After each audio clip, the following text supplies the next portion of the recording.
Hello,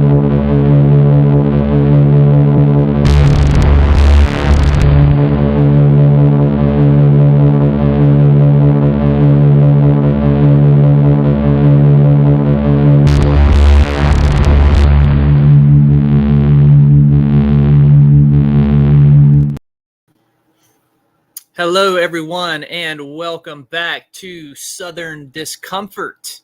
We are going to continue tonight and looking at our series on the Necronomicon. So you're not going to want to miss this one. It's going to be a fun one. We're going to be looking at the use of the Necronomicon in one of my all-time favorite franchises, that is The Evil Dead.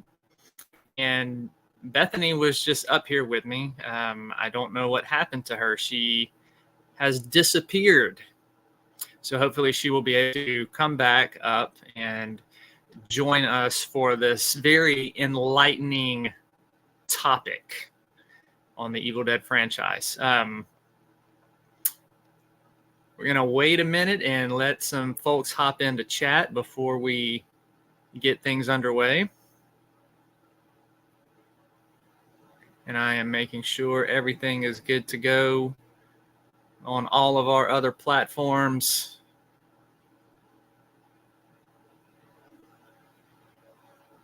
I think we are ready.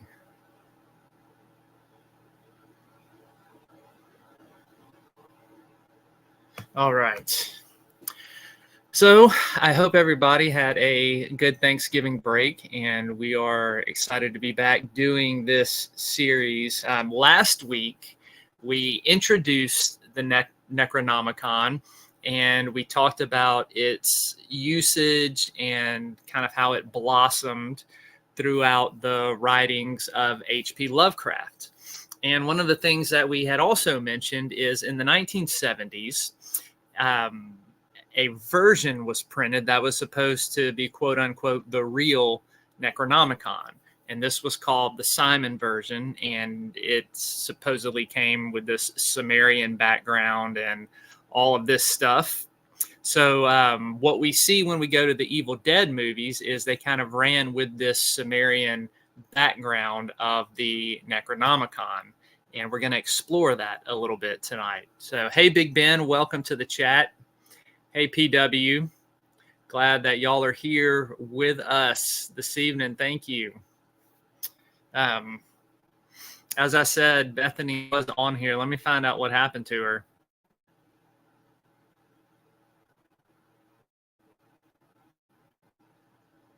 See if she can pop back up here. So while I am going through this stuff on the Necronomicon, my designated secretary in the chat, PW, as always, is going to be popping up some interesting facts for you about the Sumerian background of the Simon Necronomicon. There you are. What happened to you? Internet. Oh, What'd I miss? Huh? Nothing. I was just introducing the topic for tonight, the Necronomicon in the Evil Dead franchise.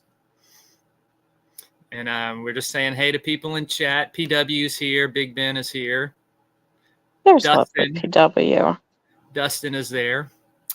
Dustin, now that you are here in the chat, hey, Saturnian, glad that you're with us.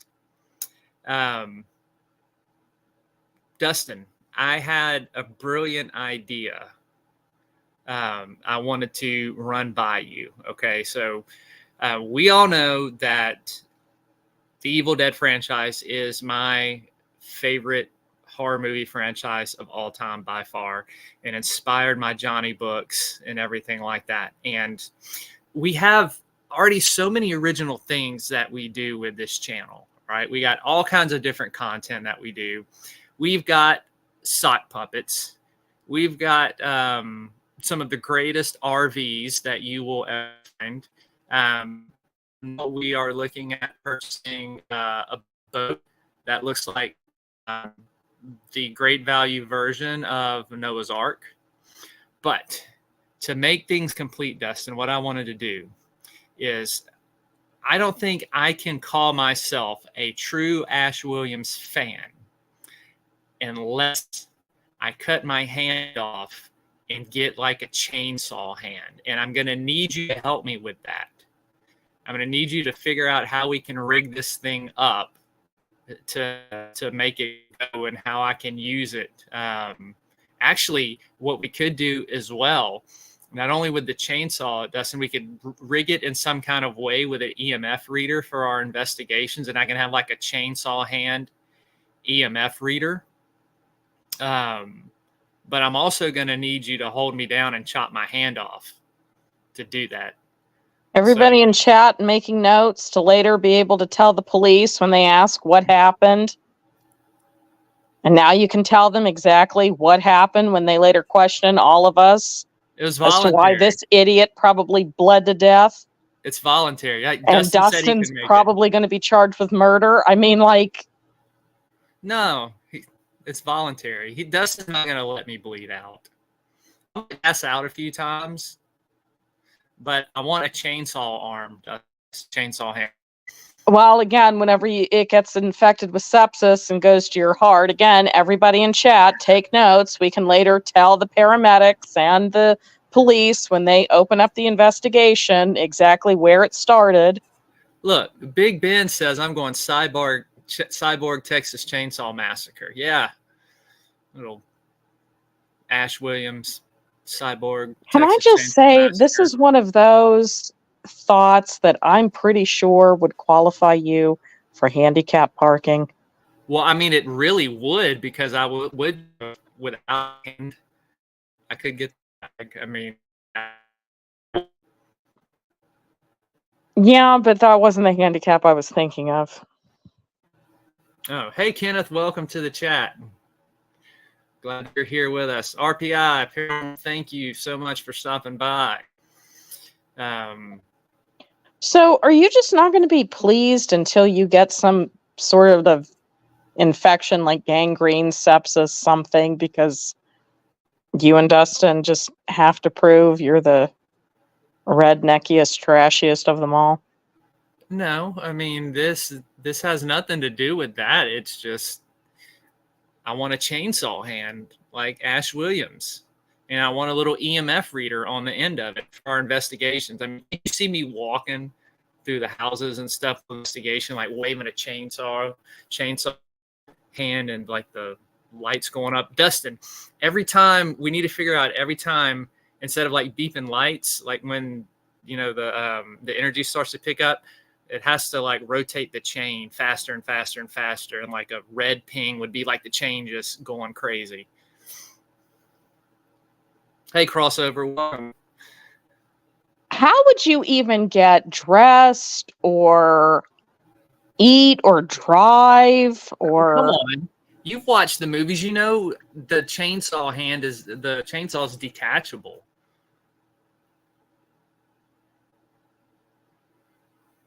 And I once posed this question online. Here's another question. We're talking about Evil Dead, and we're talking about severed hands. And so the question that I came up with for the internet, and maybe this is one for everybody in chat too, Battle of the Severed Hands. Whose severed hand would win in a fight? Would it be Luke Skywalker, because he can use the Force, or would it be Ash's possessed severed hand? So Battle of the Hands. Wouldn't it be Ash's, because Luke's hand was just a dead hand? Yeah, but I mean, he's still a Jedi, and the Force and everything he could use it to control his hand, his severed hand, if he ever found it. Right? Hey, Molly, welcome. We're talking about deep things here to get our minds ready for this interesting topic. All right, so whose severed hand wins in a fight? All right, PW says Luke Skywalker. Everybody weigh in on this. Ash Williams' severed hand or Luke Skywalker's severed hand? Who wins in a fight? We got one vote for Luke Skywalker. Bethany, who do you say? I refuse to vote. Why?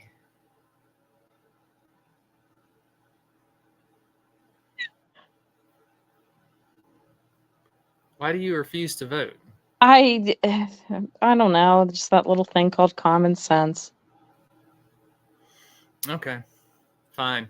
You don't have to be a part of it if you don't want to. So that'll be the ongoing question. Everybody can vote throughout the chat tonight. Who's going to be the winner chicken dinner? And look, Bethany hates that winner chicken dinner. I do. If everybody in chat can type in winner dinner. I can't see the chat. I can't see the chat. 10 of them. That's okay. I can read. Molly says it could be a tie between the two. And PW saying Luke Skywalker. So we'll see. As the votes turn in tonight, we will declare a winner chicken dinner for Bethany at the end of the show. Stop. Justin, I need you to help me get people in chat to say winner chicken dinner for Bethany. Yes, attorney, and I did too. I like Star Wars and Star Trek. I am with you on that one. Absolutely. All right, RPI says Luke. We got 2 votes, Luke, and 1 vote, a tie.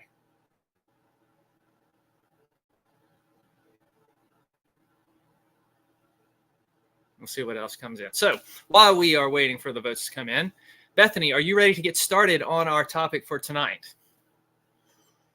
Sure. PW, we have a second hand Luke. Very funny. Molly asked, what about the hand from the Addams family? Yeah,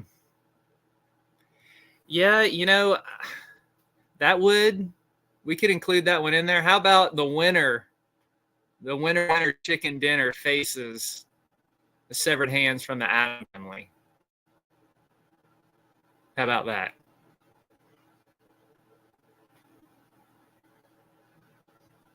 I think Bethany, they all like you better than me because they're not saying winner chicken dinner in the chat. So or they know because I can't see chat. That, or they probably feel sorry for you for what you have to endure with me. So they're trying to make your time on the show pleasant. Aw. So let's go ahead and hop into. Big Ben says winner chicken dinner. Thank you, Big Ben. Or in our relation, it's winner burnt dinner. Thank you, Ben. You're on the list. He's on my favorites list now. Mm-hmm. Yep. Now, Bethany, before we get into this just occurred to me. Do you know one of my other favorite horror movies that you don't like is the Terrifier movies? And they are coming out with a 3rd Terrifier movie. And I cannot wait. You and Art. The Love Wagon. But I'm serious about there being a 3rd one that's coming out. Yeah, and I'm serious. Actually, I am afraid of Art the Clown. But what about these cute clowns? Okay, they're just as bad. No, that's Killer Clown. What? You said, what about these 2 clowns? These clowns. The Killer It's Clown. not any better. Oh. All right. So I got my mind focused again. We are here to talk about the use of the Necronomicon in the Evil Dead franchise. So this is going to be a fun one tonight, y'all.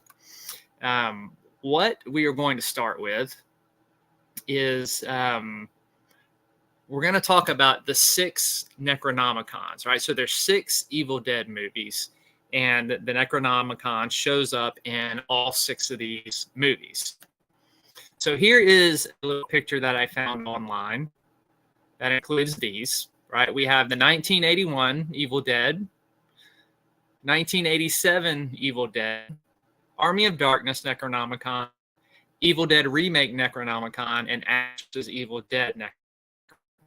And you can see how the covers of them all differ. And the latest one is from Evil Dead Rise. That's what that one looks like. So we are going to start off with talking about the first Necronomicon in the Evil Dead from 1981. So this assembly introduced us to the Necronomicon, to the Book of the Dead, and its just deadly demonic forces that it unleashed on Bruce Campbell, Ash Williams, and his friends when they were in a cabin out in the woods. And this first one is known as the Necronomicon Ex Mortis. And this was the first one. This is the beginning. This is the progenitor of all of them in the Evil Dead films, bound by human flesh and inked in blood. And this Necronomicon allows for ancient demonic entities to come from this hidden realm into our world. And the way that that happens is by reading from the book. Okay, reading from the book unleashes these forces, and they're able to come and possess living vessels. And this first Necronomicon, Evil Dead movie, seemed to really focus in on the Deadites themselves, or as we also know them as the Kandarians.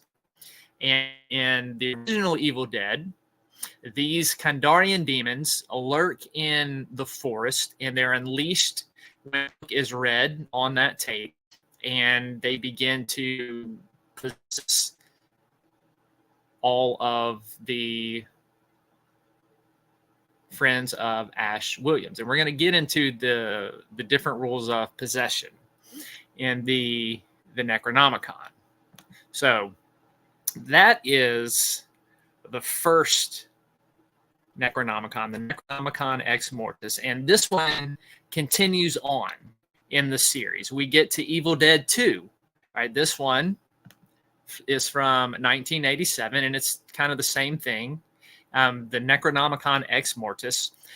So at the end of Evil Dead 1, the book is burned in the cabin's fireplace, and it destroys the Deadites, breaks the possession, all of that. And then it appears in Evil Dead 2, and you can see it looks very similar to the one that came before it.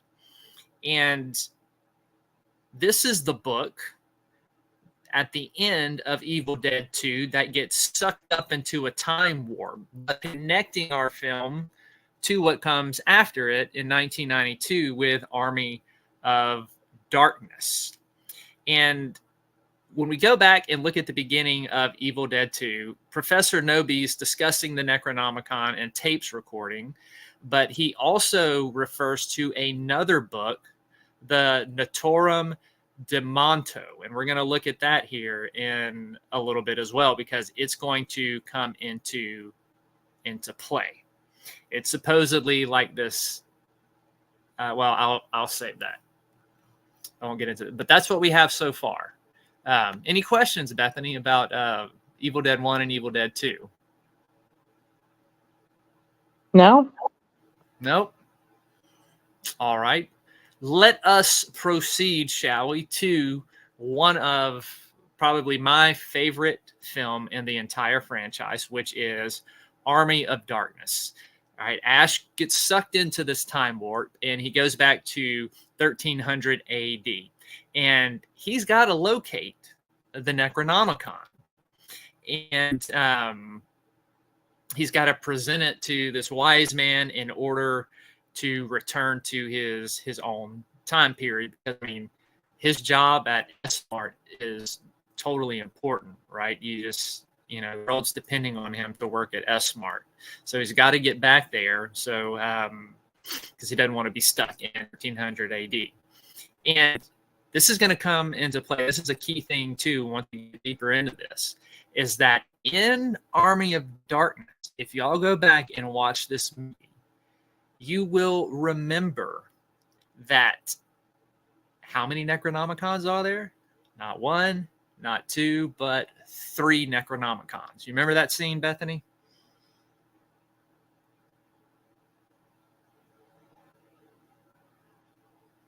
I think so. 3 Necronomicons. Go back and watch it. So he finds these 3 books in the graveyard, and they each have their own mystical properties and spells, and but he believes that only one of these is the true Necronomicon, the one that can get him back. And then once we hop forward into Evil Dead Rise, we're going to see that the director for that one makes it clear that these 3 volumes were 3 distinct Necronomicons, and he's going to play off of that, which is really, really cool. So pull these back up here again.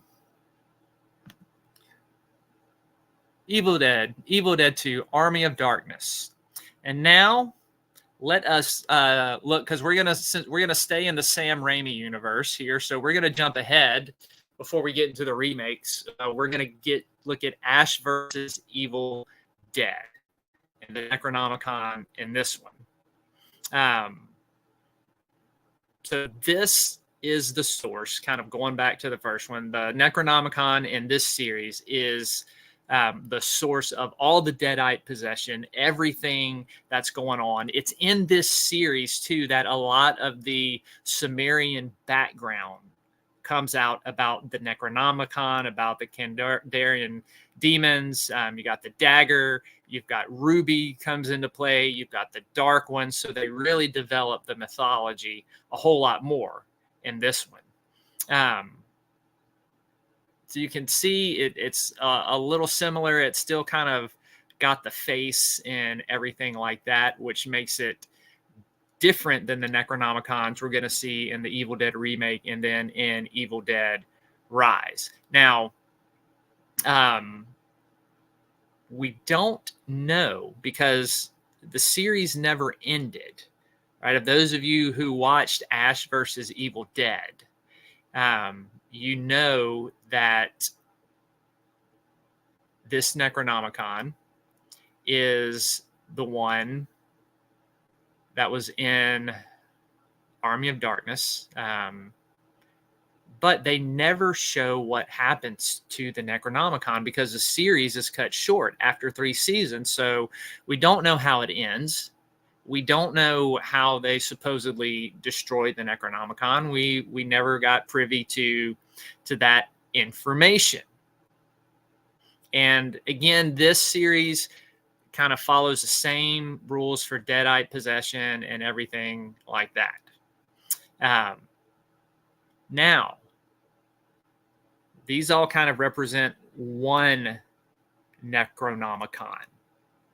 Okay, so we've got one Necronomicon that's pretty consistent throughout Sam Raimi's universe.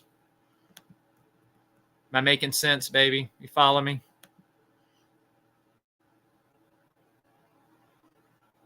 Like the car dolly following your RV. Thank you. We'll show some pictures of the RV in a little bit. You're trying to get me off track here, and I'm not going to fall for it. And you say my attention span's like a goldfish. It's not. I mean, mine's not. Yours is.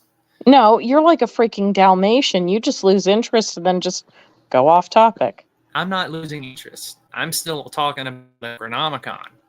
Well, go for it. Keep going. I am. The next Necronomicon that we see shows up in Evil Dead 2013. And this one is the Naturom Demonto that is mentioned in the previous Evil Dead movie. So here we have a second Necronomicon. but the way that it functions is similar to the other versions. It's bound human flesh, but it appears to be sort of like stitched together from various pieces of skin. And if you watch the Evil Dead 2013 version, you'll notice that it is a lot bigger. This one kind of plays off a little bit of the first one. You have Mia and her friends. They go to this remote cabin in the woods.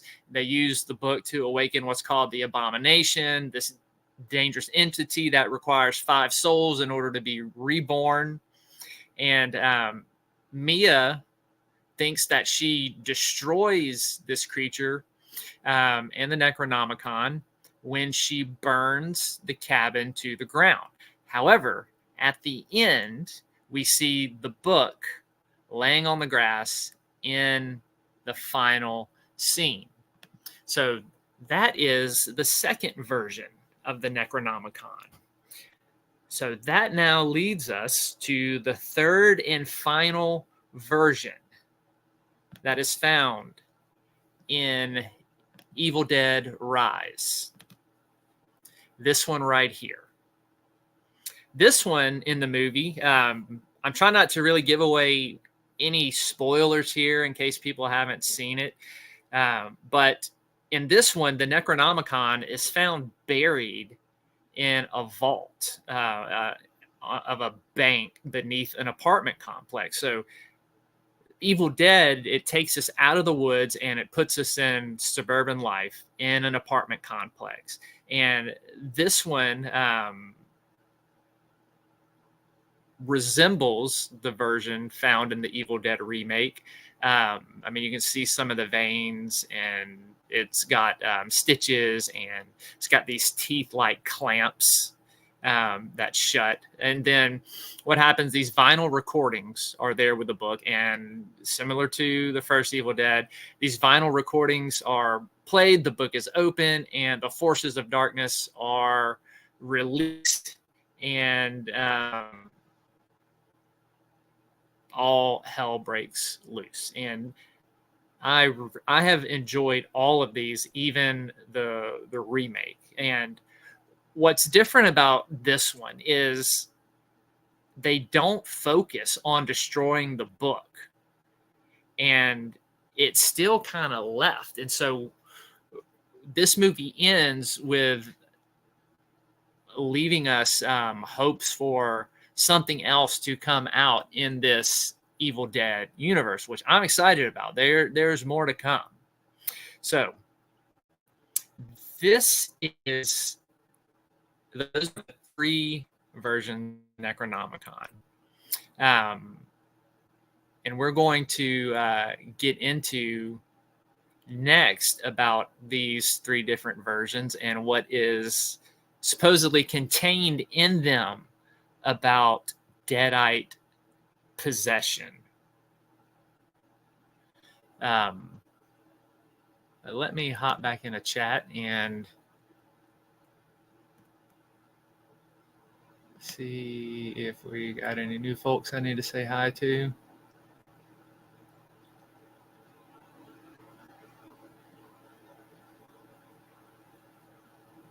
And thank you, PW, for putting all that stuff in there.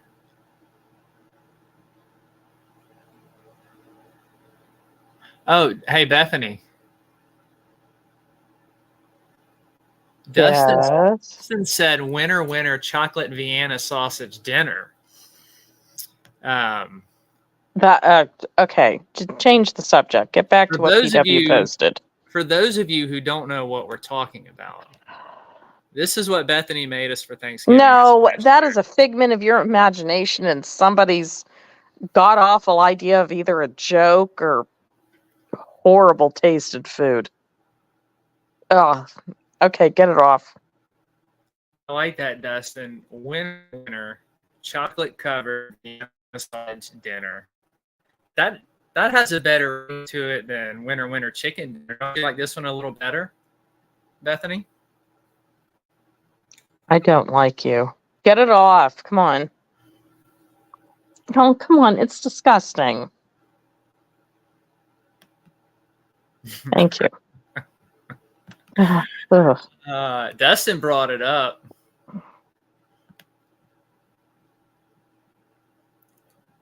You know, Why you you get both mad are at just me? asking for shaved eyebrows that are redrawn back on. I'm just going with the flow. I'm just doing my job. Get back to the Necronomicon. Talk about what PW posted. I'm going back to. Oh, they're having some good discussions in there.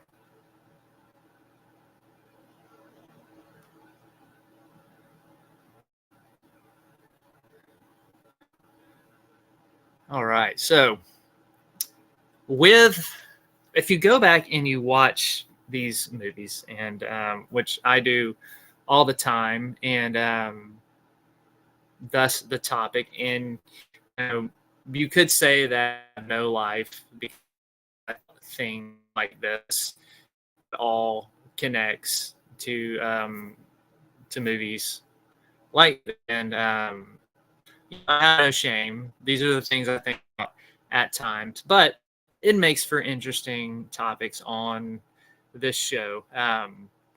Oh, Molly said, make a chocolate pickle, Bethany.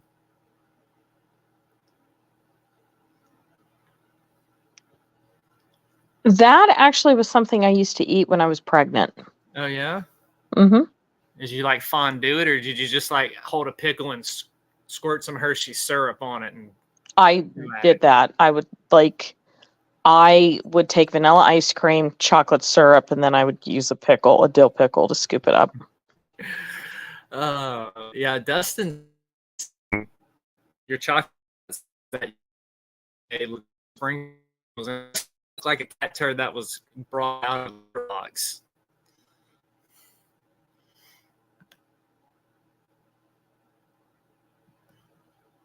Doesn't it, Bethany? Can I get your professional opinion on this? Oh, you're getting my opinion. You just can't see it. Just all right. I mean, I'm number one again. Always. Okay, get it off. Come on. I didn't make that. Although I've got to say, your game of trying to come up with elaborate and god awful recipes was pretty lacking. If that was the worst thing I made this year. It was, And I didn't even make this. She just said it. She did, folks. Don't let her The fool you. Necronomicon. That's not what I meant, and I didn't. Yeah, she Only did. in the aspect of your mind. The same mind that wants to chop off your have Dustin chop off your hand to put on a look. chainsaw. Here comes Dustin. Hey, buddy. Hey, hold on.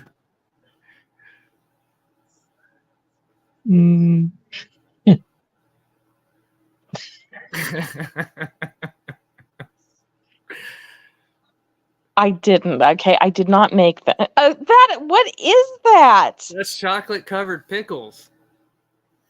It looks like something else, though. Somebody circumcised that thing? No, that would be uncircumcised. Depends on. There you go. Just for you, Molly.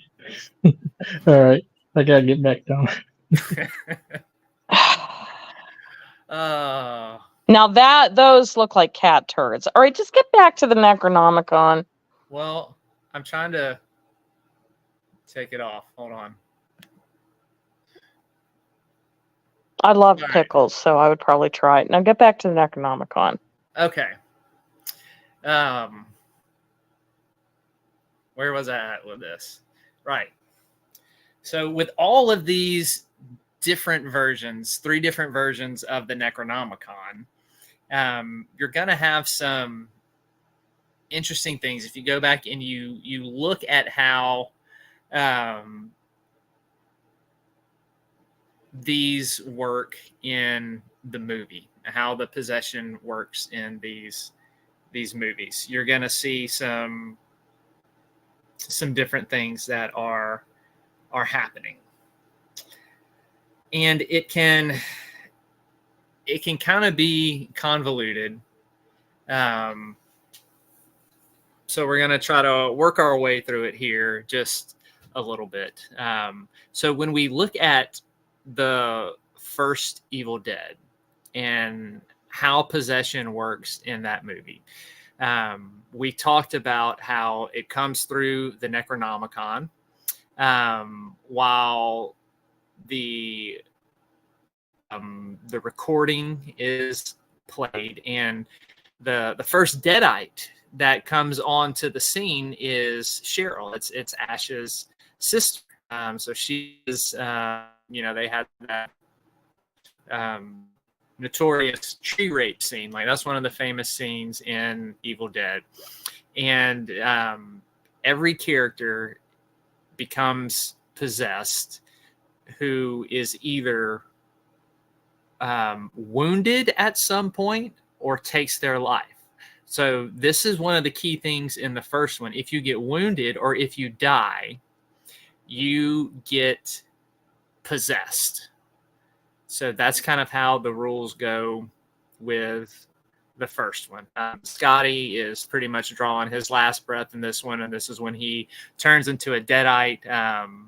Linda kind of invites it in when she's passed out from the pencil wound in her ankle. And the thing we look at too is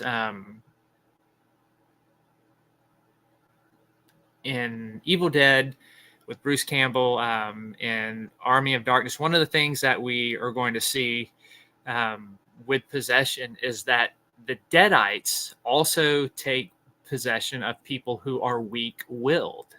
That's why you never see Ash really getting possessed, because he's got this strength of character and will that keeps him from being succumbed to the Deadite possession. And so this idea of woundedness, death, and then character, not this kind of runs all the way through the Sam Raimi Evil Dead. It continues through Army of Darkness. It continues through Ash versus Evil Dead. And you see Kelly and Pablo. They have this character. They're kind of like Ash, right? They are not succumbing to the possession. Yes, there are times where they are possessed, but they overcome it. Kind of what happens with Bruce Campbell. At times, he's not totally immune to it, but they are able to overcome it. And because you've got three versions of the Necronomicon, you've got sort of the three different types of rules. When we jump ahead to Evil Dead Rise 2023, and you see how killing the Deadites is even different. Like, you can't burn them. You can't bury them. That was one way to kill them from the original remake. It has to be different measures taken to kill these lights as well. And speaking of Evil Dead Rise and the rules of demon possession, it's here that the director was explaining why it's so different, and he gets on the theory of there's three different Necronomicons, so there's three different types of ways of possession, ways of killing the Deadites. The Deadites and the spirits that are released from each Necronomicon are a little bit different. That's about as much as I am going to say, because I don't want to ruin some of these surprises that are there with Evil Dead Rise and how it differs and makes it somewhat original. And you've got some new rules that come up, because I want to keep this spoiler free. But just enough to show that there are three different versions of Necronomicon come out the Evil Dead franchise. They all have a different way in which the possession can happen, and they all have different ways in which the Deadites can be killed. So if you're going back and watching these movies, be looking for that and keep that in the back of your mind of how this is being used. And the whole Necronomicon in these films, and all three of them, they are all centered around these Kandarian demons. And some interesting things that you'll see in Ash versus Evil Dead, they get into the book a lot, and they're reading passages and they're looking up different things about how to do this. Is there anything against Ruby? Is there anything against the Dark Ones? So if you really want to get into the Sumerian mythology that's out in this franchise, is Evil Dead, that series is definitely the way to go on that.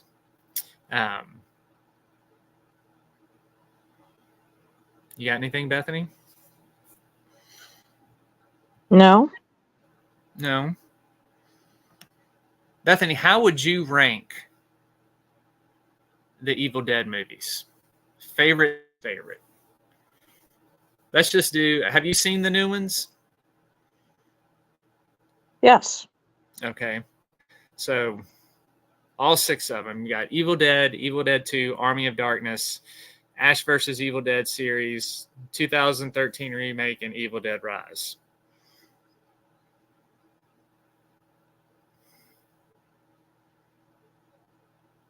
Which one's your favorite? Let's just.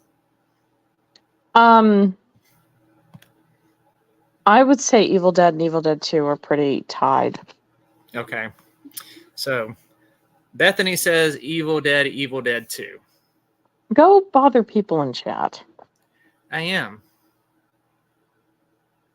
So everybody put in chat what your favorite Evil Dead movie is.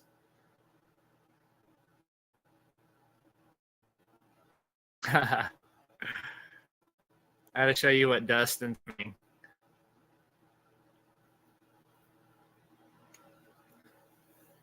It's called a Snickles bar. What? Snickles. I love the name. It's so cute. We know what we're getting Bethany for Christmas. Oh, man. And you would make me eat it, too. Oh, of course I would. Oh, he sent it to me, too. There you go. So, I'm sorry, but those things coming in, especially small, they look like turds. The chocolate-covered pickles. oh, yeah. Dustin said the Snickles actually looks good. Actually, it does. I would give it a try. I mean, a lot of places, chocolate-covered pickles is kind of a thing. So, yeah. Get Bethany a Snickles.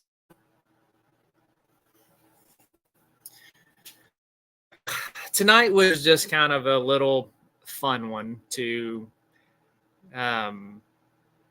just mess around with, something interesting. But we're really going to get into the nitty-gritty in the weeks to come. We're going to start looking at how the Necronomicon was actually developed into kind of an occult practice and spirituality, and we're going to look at all 13 gates of the Necronomicon and be talking about those. So that's when we'll get a little more serious. Tonight was really nothing serious. If anything, it shows you the influence of this book in cinema, and then we looked at it in the writings of H.P.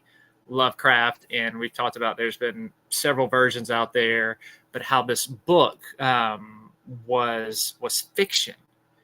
It wasn't real. It was something that H.P. Lovecraft started to talk about and develop in his writings, and then people jumped on the popularity of that. And then 1970s, they started producing a couple versions that people thought were actually real. And one of those was the Simon version that gave to a lot of simian mythology that you see played out in the Evil Dead movies.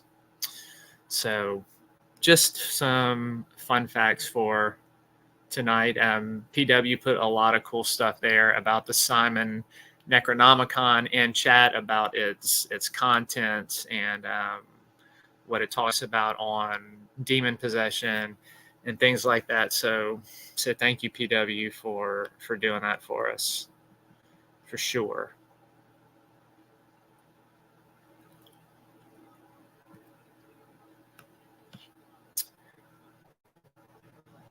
I'm going to go back to chat.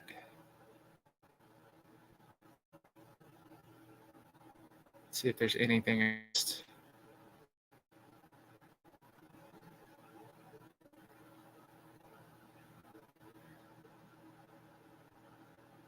Nope.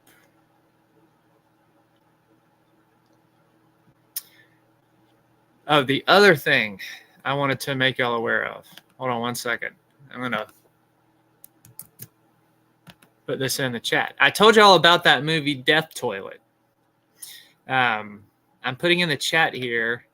I did a movie review for Mixed Alternative Magazine in my What the Hell Did I Just Watch series.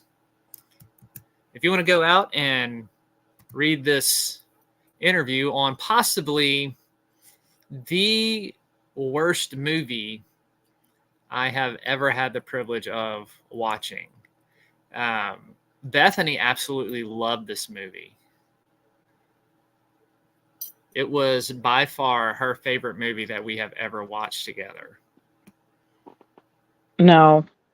I couldn't even finish it. I shut it off. It was stupid. Toilet. And it wasn't even fun stupid. It was just stupid. But watch it and be the judge. My review. I don't know if people will take that offer of it. It's pretty bad.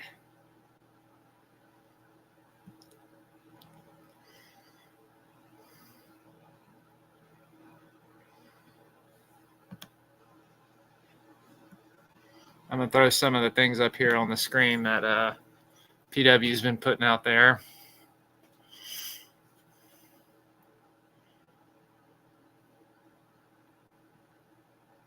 Sumerians believed in anthropomorphic polytheism of many gods in human form that were specific to each city-state. Sumerians invented or perfected many forms of technology, including math.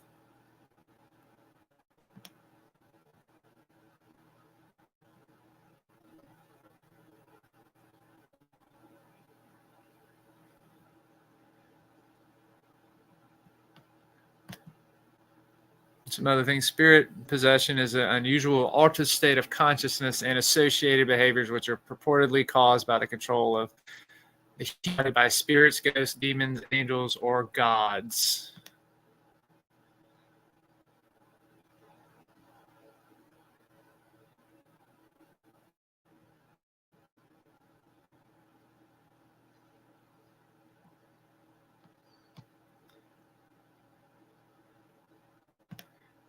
Let me take this one off.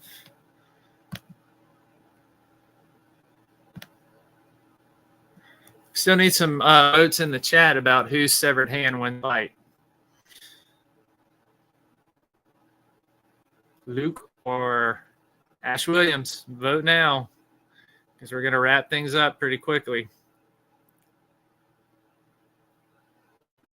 Bethany, are you still not going to vote? That is correct. What are your grounds on not voting? Like, why aren't you?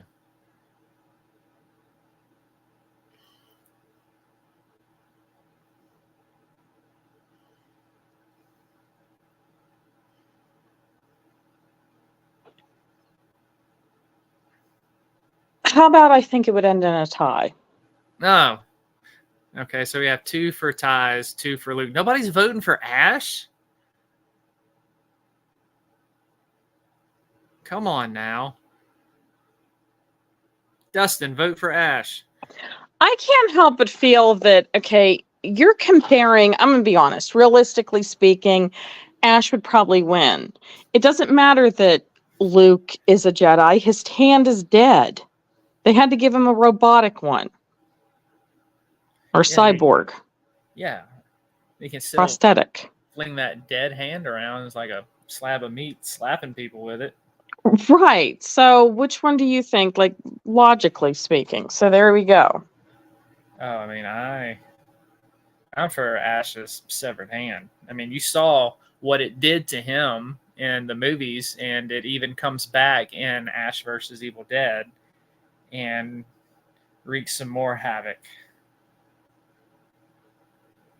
I don't know. I don't think anything's going to top the Ash as a toddler.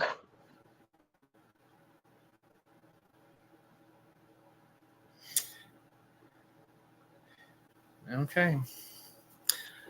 Well, I do want to read something for y'all, since we're on the topic of demon possession.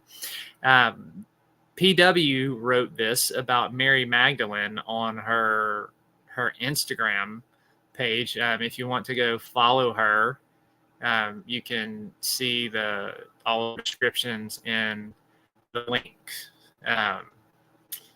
So here is some things that she has written down about Mary Magdalene. Mary Magdalene was born Magdala in Israel. She died in Ephesus, Turkey. Feast of birth is July 22nd. Nationality, Israeli. Mary Magdalene was one of Jesus' few travelers and helped his ministry out of the resources, indicating that she probably was wealthy. Now, she is known in Christian tradition as the Apostle of Apostles. Mary Magdalene in 519 was portrayed as a prostitute by Pope Gregory I, calling her a sinful woman without having no proof. In 1959, Paul VI removed the identification of Mary Magdalene with Mary of Bethany in the general Roman calendar. Mary Magdalene is considered to be a saint by the Catholics, Eastern Orthodox, Anglican, and Lutheran. To the Protestant Church, they honor her as a heroine of faith. According to the Gospel of Luke, Jesus exorcised 7 demons from her. The first century, demons were believed widely to cause physical and psychological illness that she had been through over a period of time. So this demon possession is what they're talking about with Mary Magdalene. She witnesses the crucifixion of Jesus, and she also sees him when he rises from the dead and when he awakens from his tomb. There are tons of short versions of how she discovered Jesus' empty tomb. These documents claiming she married Jesus and had few children together is called the Lost Gospel of Mary Magdalene. And so, yeah, these lost gospels of Mary Magdalene, these were developed in the Gnostic tradition. You can find those, and this was long after the apostles died that these other things began to be penned, and they came out with them. You can find versions of those online. They're very interesting to read. So I would encourage you to go on there, and she's got some more stuff on there about Mary Magdalene and some fun facts. So get there. She's got a whole bunch of other stuff too. Go follow her Instagram account, and you'll be able to keep up with everything that she puts out on stuff like this. So thank you, PW, for that.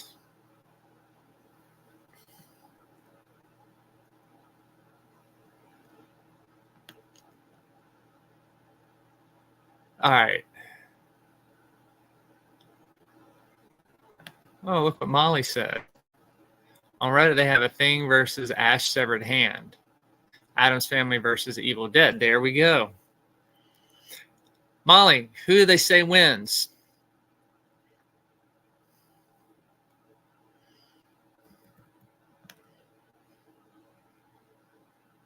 I swear they better not say the thing.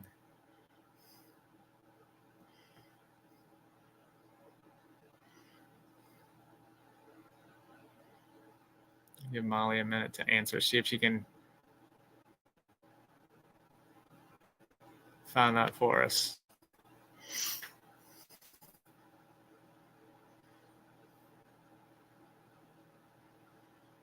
Well, everybody, we'll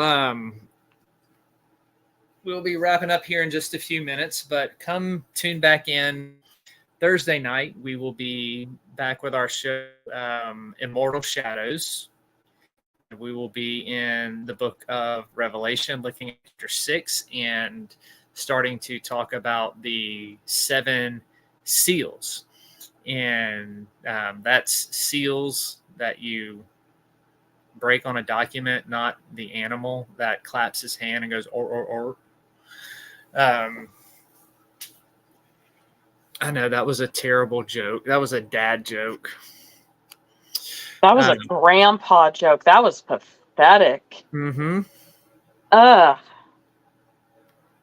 Man, what did you steal that from? A 1930s book? Anything to make you roll your eyes. And then on Friday, Dustin is going to be spearheading Haunted and Beyond at 11 Eastern. So you're going to want to make sure that you catch that. And he's going to be back in action on Fridays. That's going to be, for now, his regular time for Haunted and Beyond is Fridays at 11 Eastern during the day. So go ahead, if you haven't subscribe and like, and go ahead and like this video.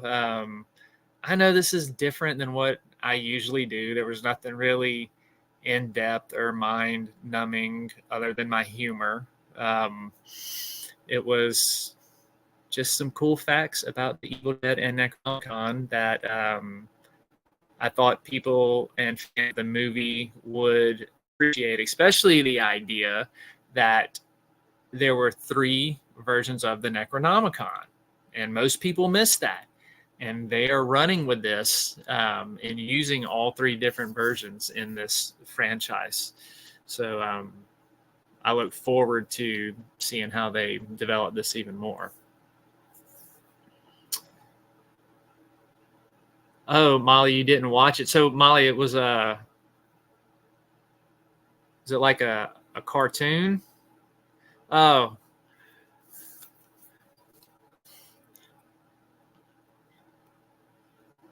Look. That's got to be winter, winter chicken dinner right there in emoji form for you.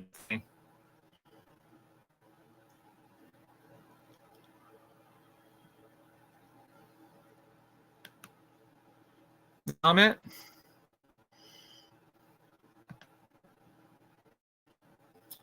Bethany is silent. What? I put up Molly's emojis. That's got to mean your chicken dinner, don't you think?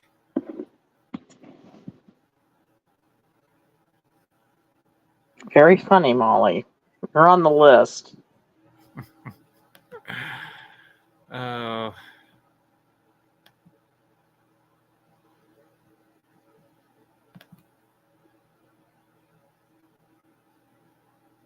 Well, all right, y'all. Just going back through chat real quick to make sure I didn't miss anything else.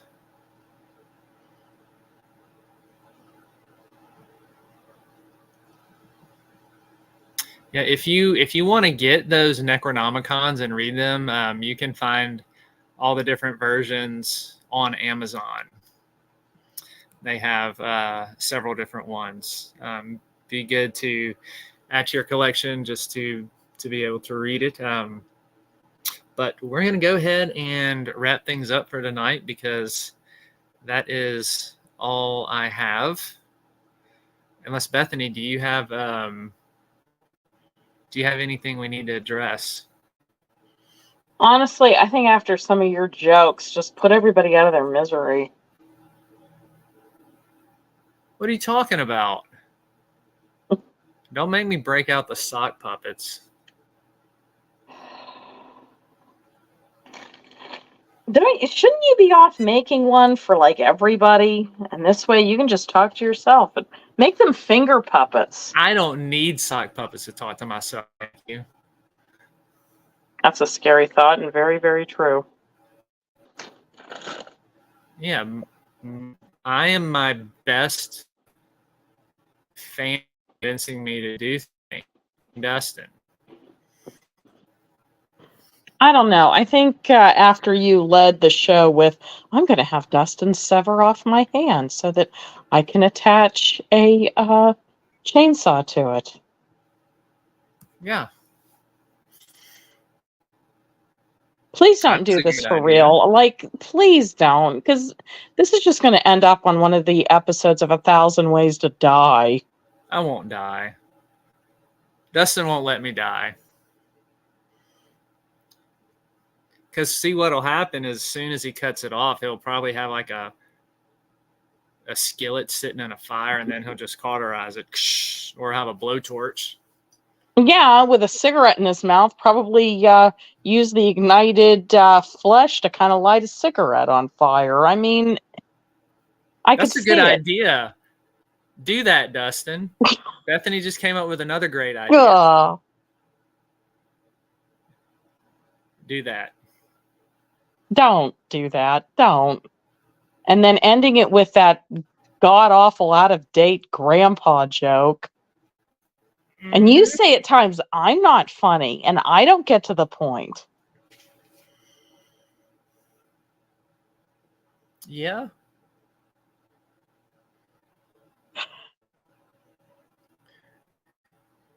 Yep. Seem a little distracted there. I'm looking through chat. People are posting new stuff.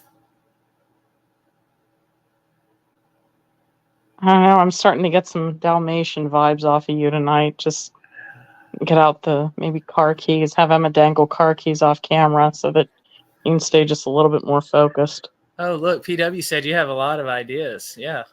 Lots of great ideas. She said a lot of ideas. She did not say great ideas. She said a lot of ideas. Don't put words into PW's mouth. A lot of ideas. Great ideas. She did not say great. She said ideas. Yeah, but, she means great ideas. Because PW is like a huge fan of Bethany, so. Oh, she meant me? I thought she meant you. No, you. She says Bethany has a lot of ideas. No, if she meant the Dustin lighting a cigarette based on your burning flesh, no, that really is something I could just see. Well, you might get to see it because we're going to record this. Oh, God. Please don't do this. This is going to get flagged, and I swear, if this gets flagged and we all end up having to talk to the cops tonight, I'm going to be very upset. I'm not doing it tonight. I'm not doing it by myself. This is going to get freaking flagged. Somebody's going to call it a tip, and the cops are going to show up. How? I'm in Louisiana. Dustin's in Kentucky. So it can't happen tonight. However, it doesn't. However, Dustin, we are meeting at the Thomas house, so bring the necessary tools. That is like a bed and breakfast. Do not do that there. And don't do it in the parking lot either. I'll do it behind the building. God.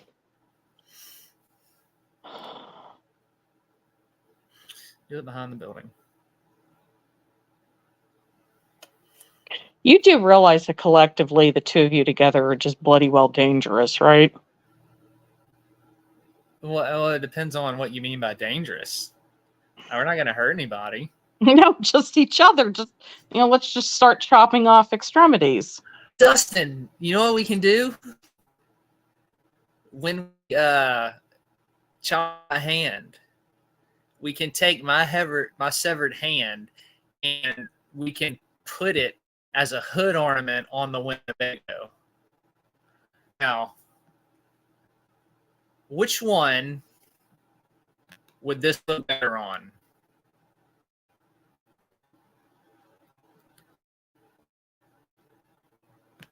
Should we put it on this one? I mean, it doesn't really have a place for it. So, I guess we're going to have to maybe go with this one. It still looks a little small. Or we could stick it on the antenna. Well, the first one looks like it's off of the set of Mad Max. The second one looks like it's just a meth mobile.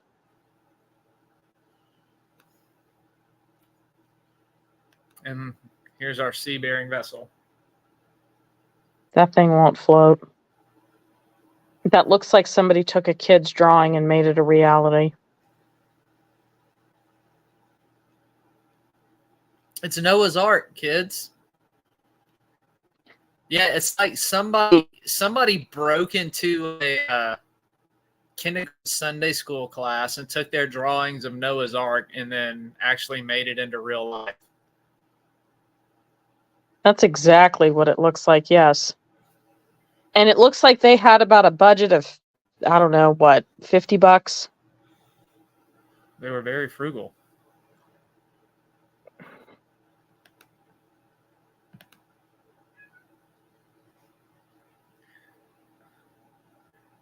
Very, very What frugal. made you... What was it just talking about Ash versus Evil Dead and the Necronomicon, and that makes you want to have Dustin sever off your hand? Yeah, the only Ash Williams. And then when I go and finally meet Bruce Campbell in real life, I can have like the real thing. And when I go to like the cons and the cosplays, I can laugh at everybody else and be like, haha, you're not a real fan. Your chainsaw sucks. Look at mine. It's real. And I have the real severed hand. And I can show on my nub. You're insane. Or a dedicated fan. Well, there's a reason why that fan is the root word of fanatic. I mean... Mm-hmm. Absolutely. I give up. Shouldn't you and Dustin be off, I don't know, finding a house that isn't condemned or torn down by the state? Hey, PW said at least I have a passion. At least I know what I want in life. Thank you, PW, but you know what? So did Ted Bundy and so did Jeffrey Dahmer, you know? Oh, Dustin said we can take my severed hand and pickle it in chocolate solution. If my severed hand was coated in chocolate, would you eat it, Bethany?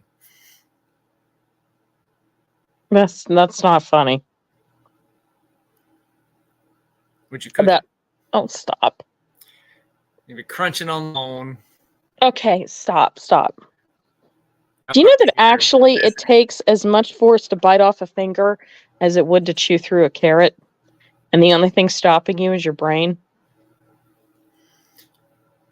Well, what if I tell my brain not to stop me?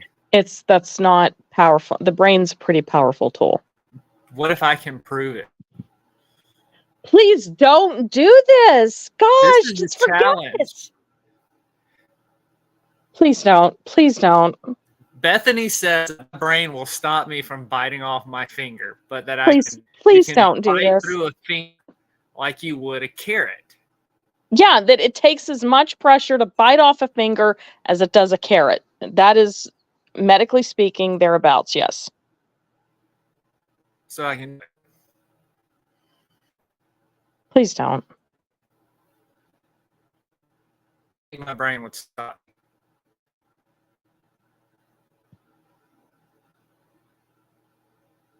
Do I want to wrap up the show? This is disgusting, and I feel queasy. Folks, on the show. I've done it before, not a show, in real life. Show what? No, I said one of these days I'm going to get you to puke on the show. No, don't. Okay, it's not. No, I'm not going to do that. All right, and seriously, my mouth is watering and I feel queasy. I've done it before, and not on the show, but in real life. Yes, actually, a few times. Just don't. Yeah. Yeah, Dustin says you're right about the finger carrot comparison. And that's why you got to be careful feeding horses. Mm-hmm. Yeah. Yep.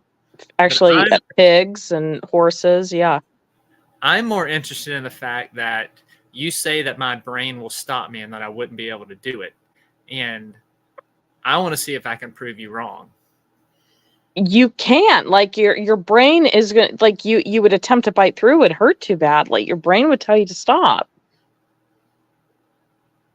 My brain tells me to stop stuff all the time and I don't listen. It's just forget it. Just forget it.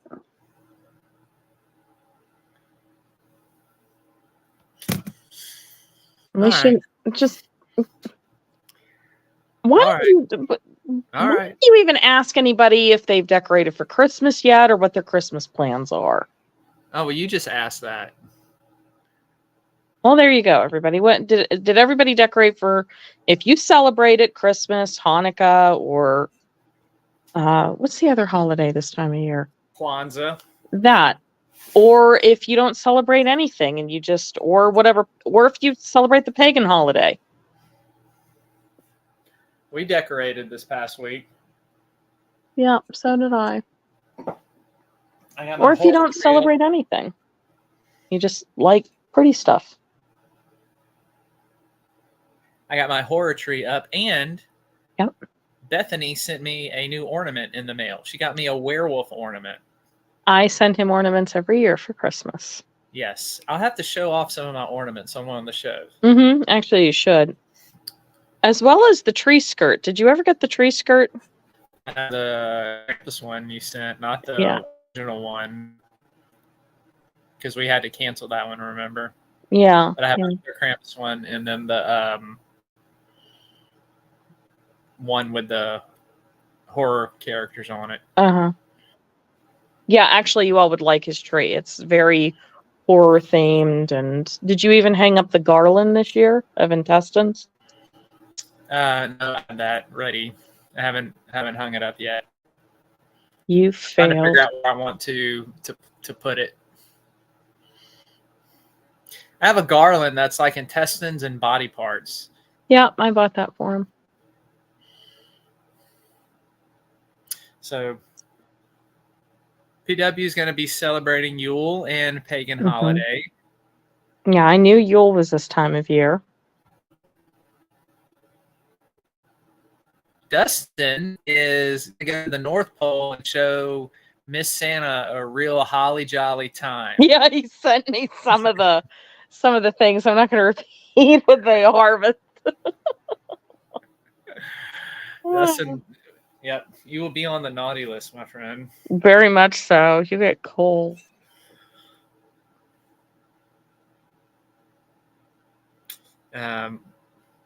Molly says that they have two different trees. Okay. One because she likes what she likes and her husband likes what he likes. And they are not the same. So they got two different trees. What kind? What's on the trees? What? Yeah, Molly, what are the two different trees decorated like? If you don't mind sharing. When I was growing up, my parents, one friend, they had a similar situation. Hers was more of a traditional Christmas tree. His was just nothing but a commemorative Elvis. The whole tree. The whole tree.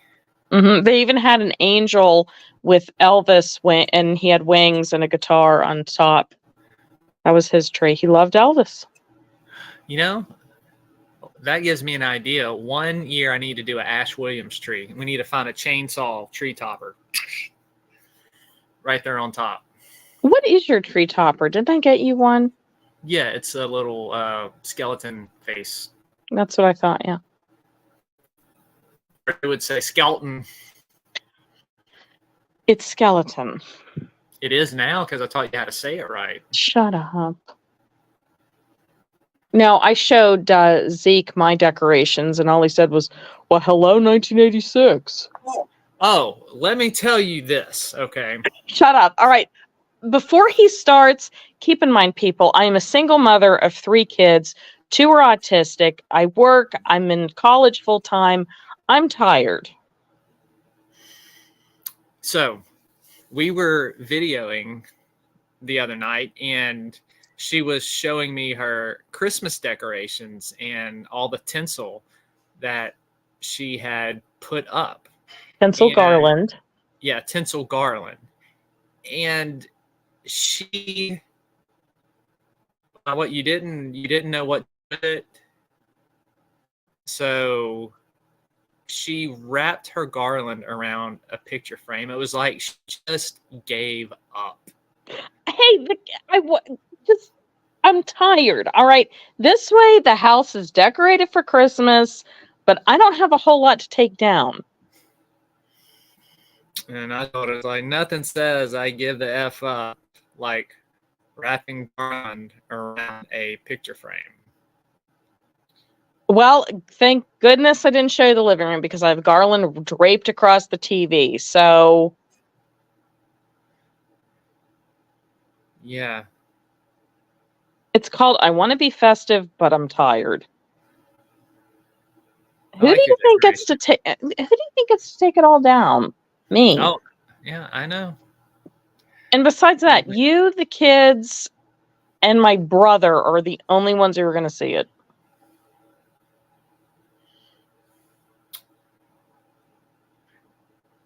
So I can decorate how I want to. Oh, you do. And you can put tinsel and garland around picture frames if you want to. You know, yes, I can. All right, and shush.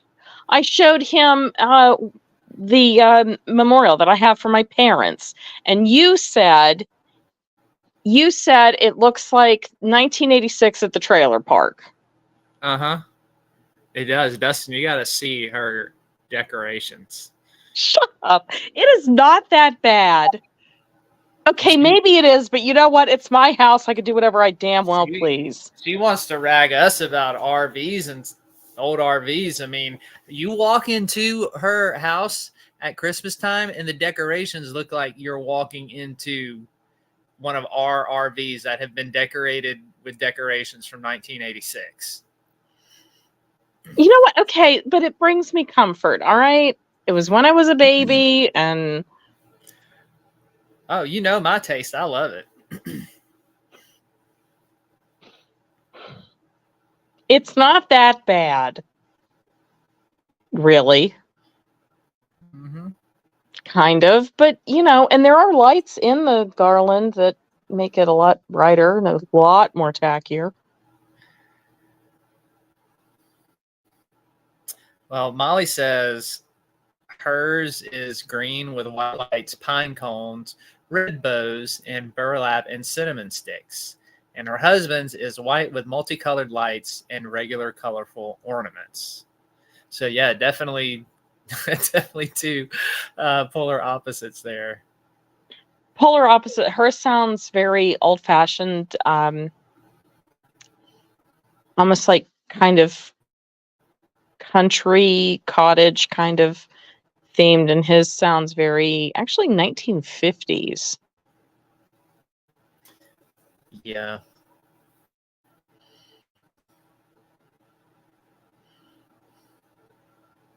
Look, the holidays are a tough time, and to me it's hard to feel bad whenever you have really tacky decorations everywhere. I agree. I like it. I like it. That's about as bad as when you made fun of my pizza clock. And for all you said, you took one look at it and said, I don't want to hear one word about those stupid RVs. I did. That's exactly what I said. Yeah, that is exactly what he said. I don't want to hear a word. Mm. You have a pizza for a clock in your kitchen. Okay, I admit it. I do not have taste. All right, just don't have me decorate anything. You're decorating the RV. That is for sure. I admit I probably have horrible taste. So yeah, don't have me because it will look like it'll look like a picture from the 1980s, so much so that you could almost smell the Newports. Good with that.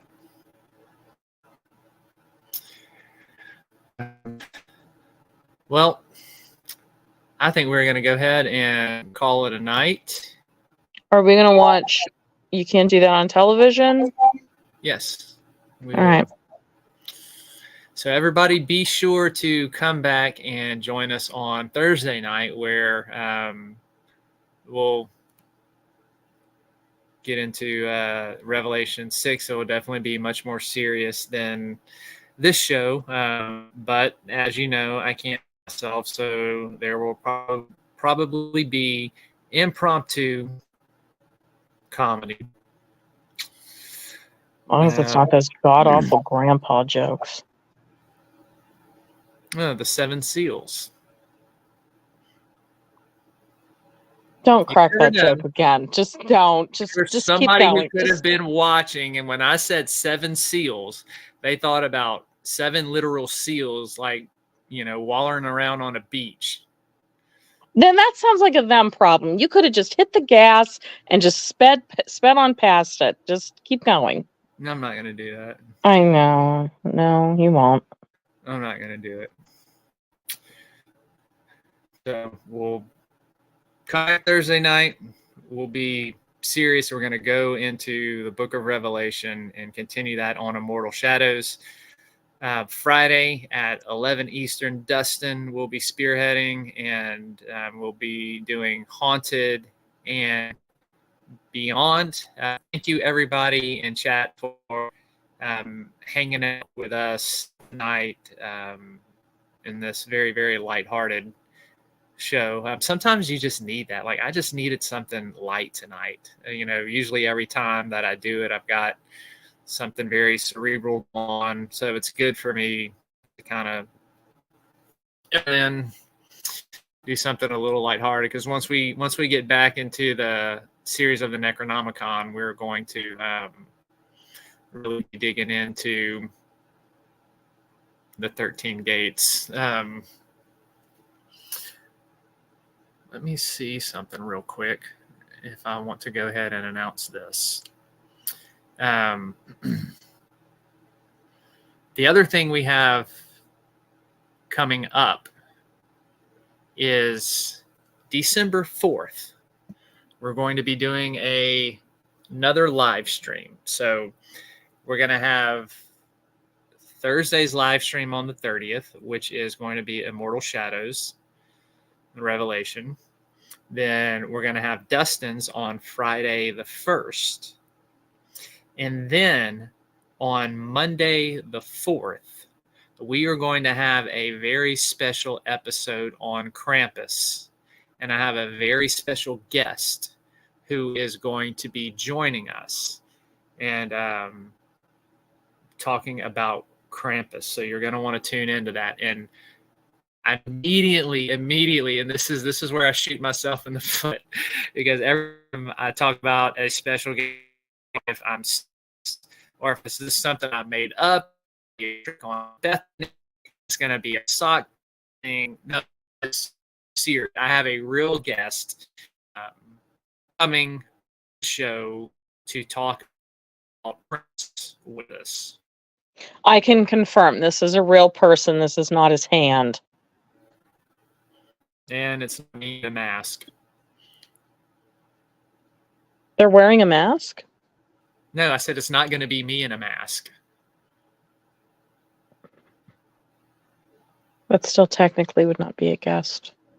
It is if I had another personality.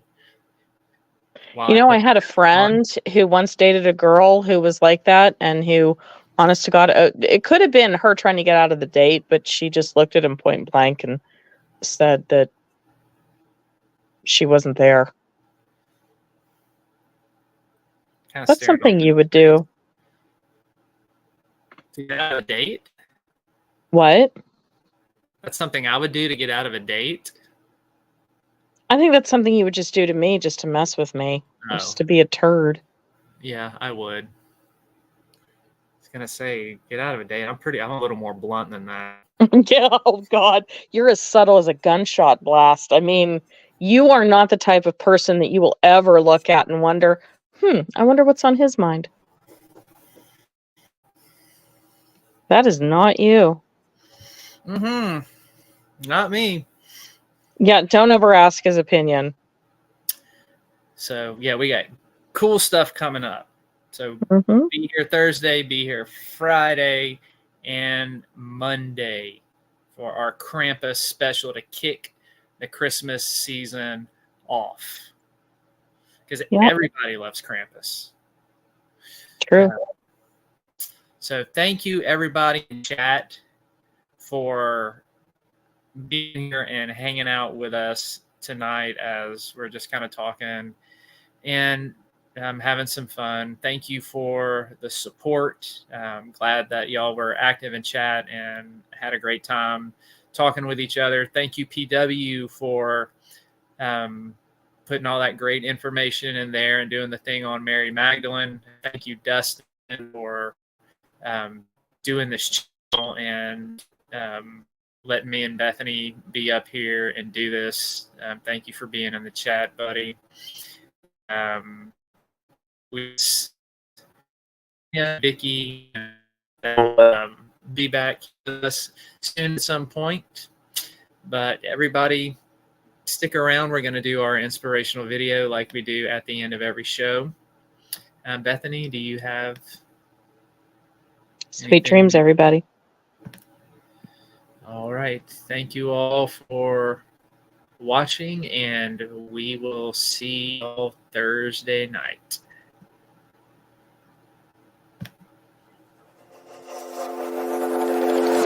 Is this what giving up feels like? I don't know, I don't know. Tell me, have I lost my mind? Nowhere to go, so far from home. Is this what giving up feels like? I don't know, I don't know. Tell me, have I lost my mind? So